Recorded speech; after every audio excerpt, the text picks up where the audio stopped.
한쪽에서는 이게 좀 정보를 빨리 좀 자기가 가진 정보를 빨리 거래하고 싶은 그런 어떤 욕구로 프리마켓되고 늦지막히 거래하고 싶은 사람들도 있었던 거고. 그래서 아침 거래는 굉장히 폭발적이에요. 제가 보면은 아침에 50분입니다. 근데 뭐 보면은 그 애프터마켓은 4시간 반입니다. 근데 거래량을 보면은 이 50분 거래가 4시간 반 거래보다 더 많습니다. 어떻게 보면 그냥 다이나믹한 거예요. 그러니까 간밤에 있었던 정보를 쏟아내서 빨리 거래하겠다는 분들, 아니면 내가 오늘 꼭 거래하고야 말리라 라는 분들이 막 그냥 하는 거래가 프리마켓인 것 같고, 애프터마켓은 확실히 보면 느긋해요. 좀 새로운 투자 문화를 정착한 거 아니냐, 그런 측면에서 굉장히 좀 뭐 전 자랑스럽고요. 되게 보면은 이게 한참 초반 실적을 낸 거잖아요. 네네네네네. 이런 대체 거래소가 정말 모두의 예상을 깼고 이제 급속하게 성장했는데 이게 가능했던 동력과 이제 또 배경이라고 해야 될까요? 전 이런 생각이 좀 들더라고요. 실제 이제 우리 점유율 보면 우리가 지금 한 거래량 기준으로는 한 13% 정도 KRX 대비, KRX를 분모를 했을 때, 그 다음에 이제 거래 금액으로 하면은 한 뭐 30%가 조금 더 됩니다. 그래서 상당히 이렇게 빠른 속도로 올라온 거고, 뭐 사실 호주 같은 데가 보면 점유율이 글로벌리 그 세컨 익스체인지의 점유율이 가장 높은데, 거기에도 뭐 호주도 그거 10년 이상 걸렸는데 우리는 불과 지금 반년 사이에 이런 걸 했으니까 아주 놀라운 결과라고 생각이 됩니다. 굉장히 저희로서는 이제 힘든 상황이에요. 왜냐하면 단기간 내에 15%에 도달해 버렸단 말이에요.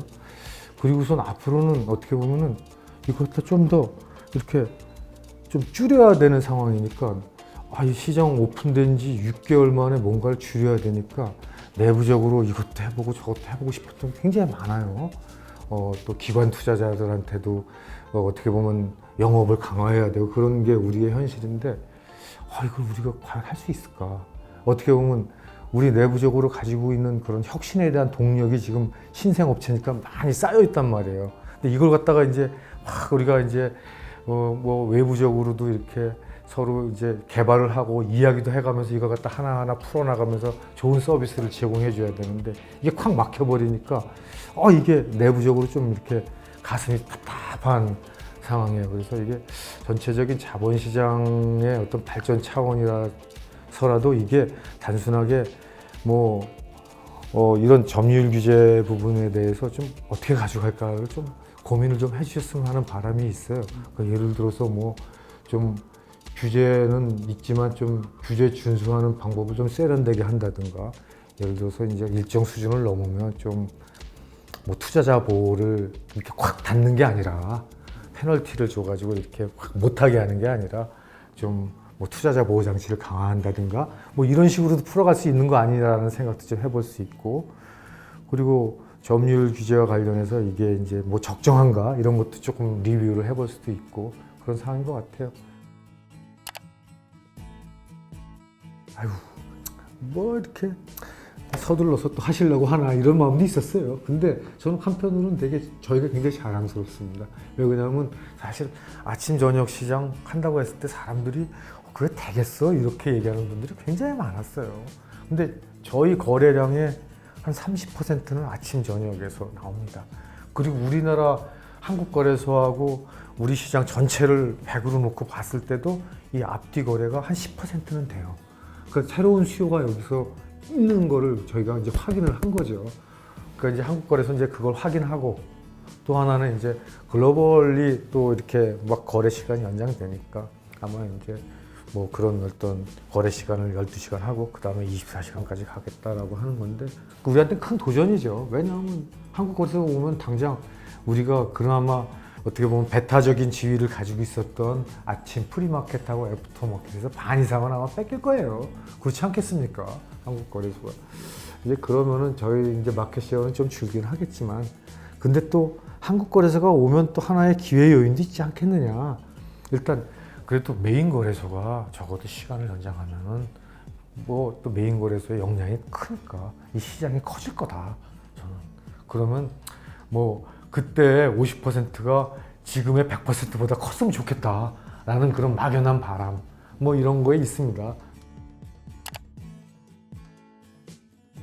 일단 ETF 같은 경우는 이제 뭐 저기 금융위에서의 어떤 그 규정이라든가 뭐 개정 작업이 다 끝났기 때문에 우리가 이제 지금 준비를 하고 있어요. 그래서 사실 뭐 욕심은 금년 말이었는데 그거 좀 빠를 것 같아요. 그래서 지금 현재 우리가 준비 단계 그런 거 보면 내년 초로 좀 미뤄야 되지 않을까 이런 생각은 듭니다만 아무튼 그걸 지금 준비를 하고 있습니다.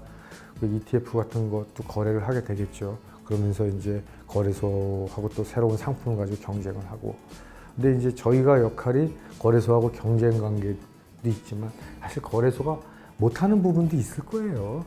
이제 거래소 이제 큰 기관이니까 저희는 조그맣고 그럼 저희는 좀 발빠르게 움직일 수 있는 게 장점이니까. 모건스탠리, JP 모건 뭐 큰 데는 다 관심 있고 제가 또 뭐 홍콩이라든가 이런 데 갔을 때도 뭐 굉장히 외국인 투자자들이 그 기관들뿐만이 아니라 투자자들 관심을 많이 기울이고 있는 상태에서 뭐 들어올 거라고 생각을 해요. 근데 이게 시간 타임 테이블을 보면은 뭐 내년 상반기는 돼야 될 것 같아요. 금년에 들어오기가 좀 어려운 것 같아요. 자기들이 이제 시스템 개발을 해줘야 되는데 그 개발이란 게 생각보다 조금 오래 걸리는 것 같아요. 특히 이제 우리나라에서 뭐 자기들이 막 혼자 하는 게 아니라 과거에 이제 코스콤하고 같이 했던 뭐 이런 그러니까 코스콤의 원장을 쓰는 그런 어떤 그러고 있거든요, 외국사들이. 그러니까 이제 같이 또 조율해야 되니까 아마 그런 부분에서 약간 시간 병목이 좀 있는 것 같아요. 그렇지만 뭐 내년 초면은 그래도 다 들어올 수 있지 않을까 이런 생각을 하고 그러면 저희가 지금 외국인 비중이 한 10% 정도 됩니다. 그러면은 이제 외국계 투자자들이 오면은 그분들이 또 뭐 들어온 클라이언트가 이제 또 다 외국인이니까 조금 더 늘어날 수 있지 않을까 이런 생각을 해봅니다.